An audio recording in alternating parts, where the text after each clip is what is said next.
मैं उम्मीद करता हूँ कि आप सभी अच्छे होंगे।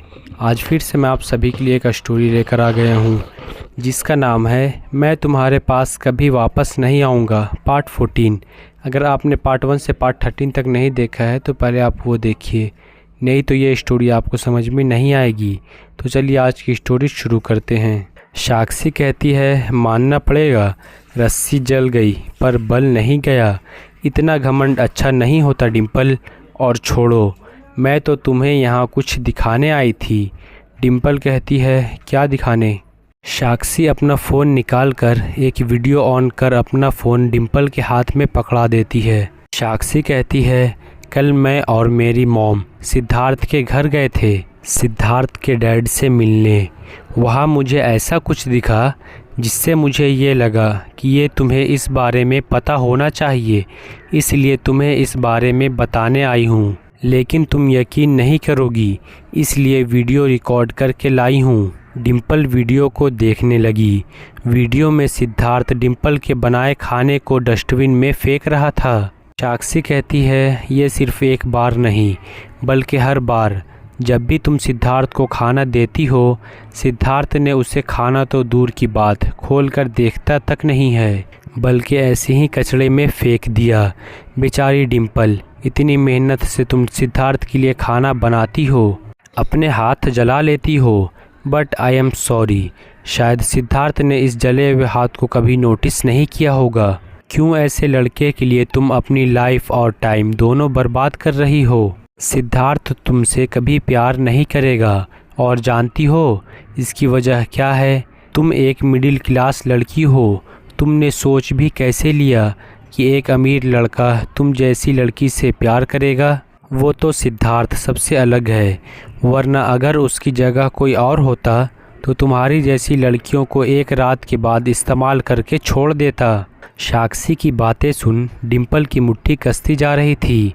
डिम्पल साक्षी को उसका फ़ोन पकड़ा कर कहती है अगर मेरे मिडिल क्लास होने की वजह से सिद्धार्थ मुझसे प्यार नहीं करता तो तुम तो बहुत हाई क्लास वाली लड़की हो, तो वो तुमसे प्यार क्यों नहीं करता?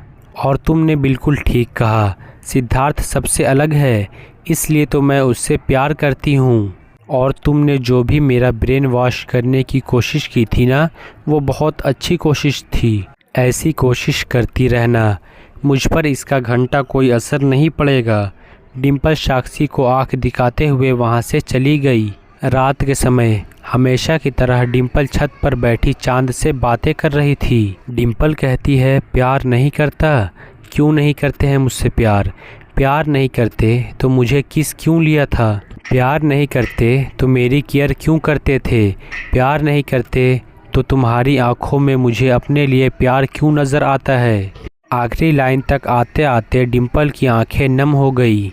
डिम्पल रोते हुए कहती है मैं कोई पागल नहीं हूँ जो इस तरह तुम्हारे पीछे पड़ी हुई हूँ, लेकिन तुम्हारी वो आंखें जिसमें मैंने अपने लिए प्यार देखा था, वो मुझे ब्रेकअप करने नहीं देती। उन्हें देखती हूँ तो दिल कहता है कि हार मत मान डिम्पल, बस एक बार और कोशिश कर ले, बस एक बार और। बस सिद्धार्थ, मैं थक चुकी हूँ ये सब करके, मेरी उम्मीद टूटने लगी है।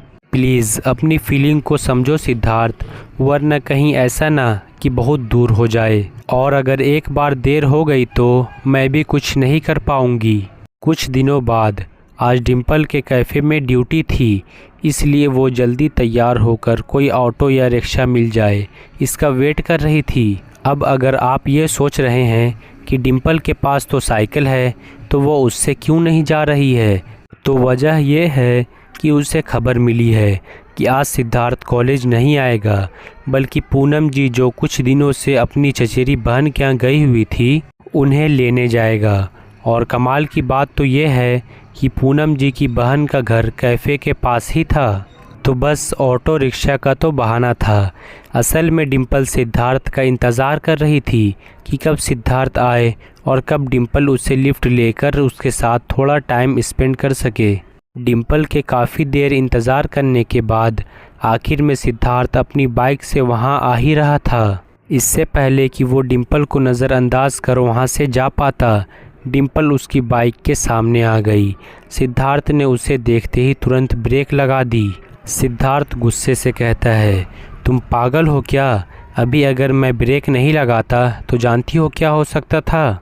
डिम्पल बेफिक्र होकर कहती है, मेरा सर फूट जाता या मेरी टांग टूट जाती, जो भी होता तुम्हें बहुत खुशी होती ना कि चलो मुसीबत से पीछा छूटा।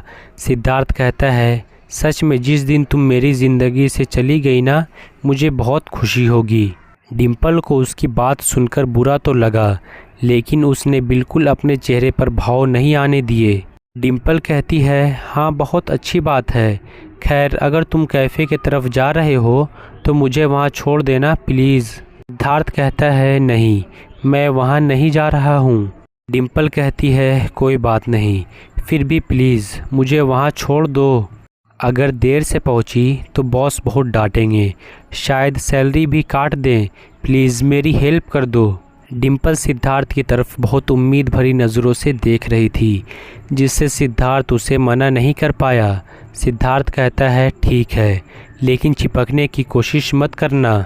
डिम्पल ने बिल्कुल आज्ञाकारी बच्चे की तरह सर हिला दिया और बाइक पर बैठ गई। सिद्धार्थ ने बाइक स्टार्ट कर दी। थोड़ी देर बाद डिम्पल ने अपना हाथ सिद्धार्थ के कंधे पर रख दिया। सिद्धार्थ कहता है, मैंने कहा ना मुझसे मत चिपकना, हाथ हटाओ। डिम्पल कहती है, मैं कहाँ चिपक रही हूँ, वो तो सेफ्टी के लिए तुम्हें पकड़ रही हूँ। सिद्धार्थ कहता है, सेफ्टी के लिए तुम्हें जो पकड़ना है वो पकड़ो, पर मुझे ज़रा सा भी ना छुओ, नहीं तो यहीं उतार दूँगा। और हाँ, हाथ हटाओ और थोड़ा घसक कर बैठो। सिद्धार्थ की बात सुन डिम्पल का मुंह बन गया।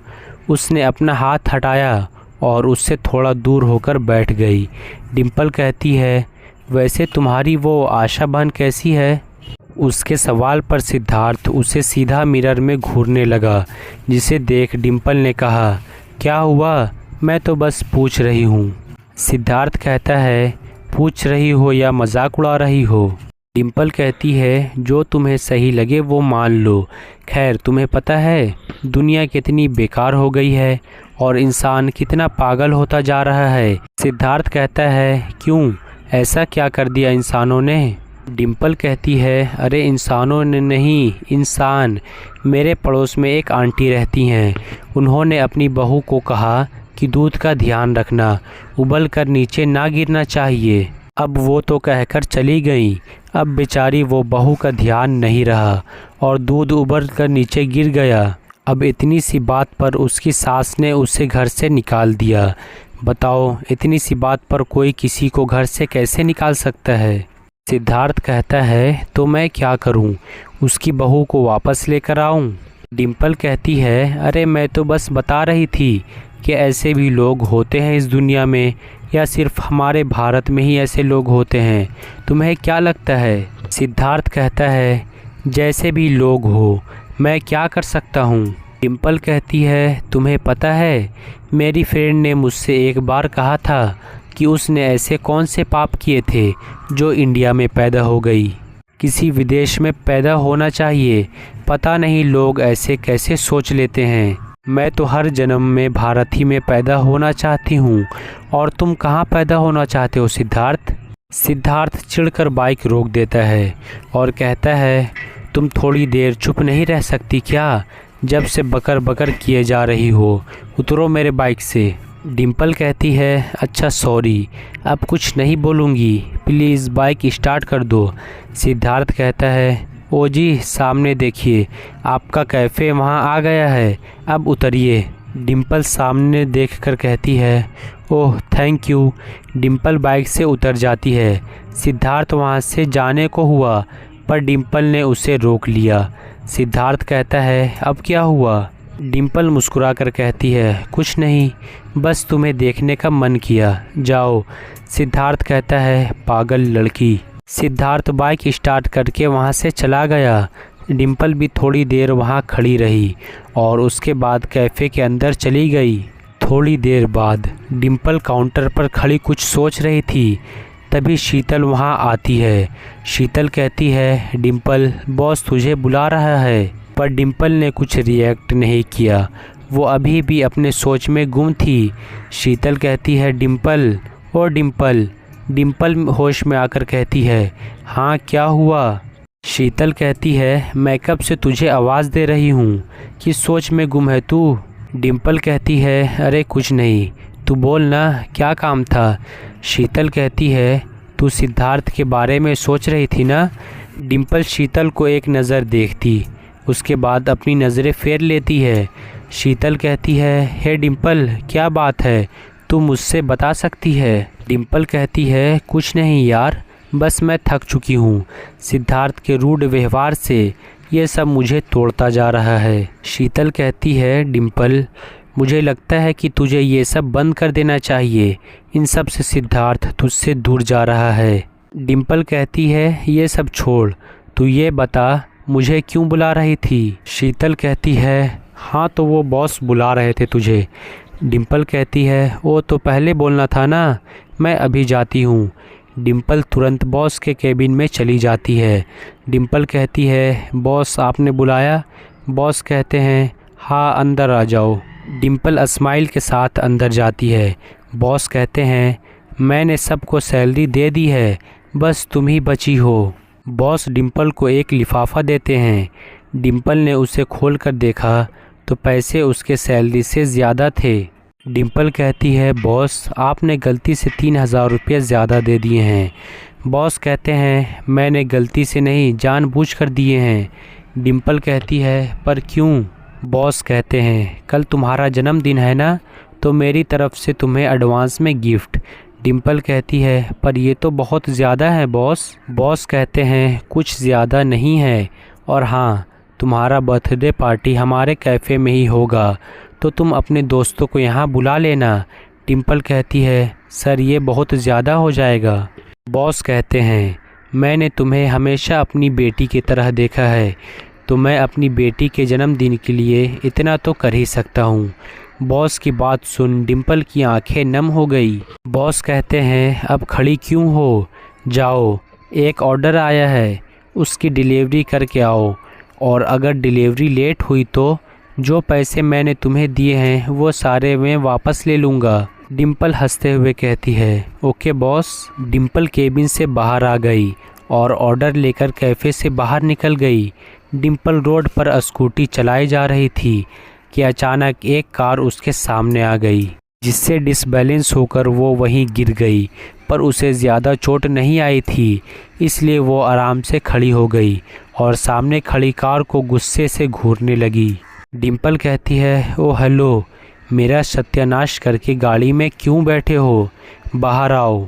कार से एक लड़का बाहर आता है और डिम्पल के पास जाकर कहता है, आई एम सॉरी, वो गलती से। डिम्पल कहती है, तुम्हारे सॉरी की क्या मैं अचार डालूँगी, जब गाड़ी चलाने नहीं आती तो क्यों जुल्म करते हो इन गाड़ियों पर। वो लड़का कुछ कहने के बजाय बस डिम्पल को देखे जा रहा था, जिससे डिम्पल को और चिढ़ हो रही थी। डिम्पल चिढ़कर कहती है, एक काम करो, पास के किसी दुकान से मसाला लेकर आओ और मुझ पर डालकर मुझे खा जाओ। इसके आगे की कहानी आपको कल पता चलेगी। इसका अगला पार्ट कल आएगा।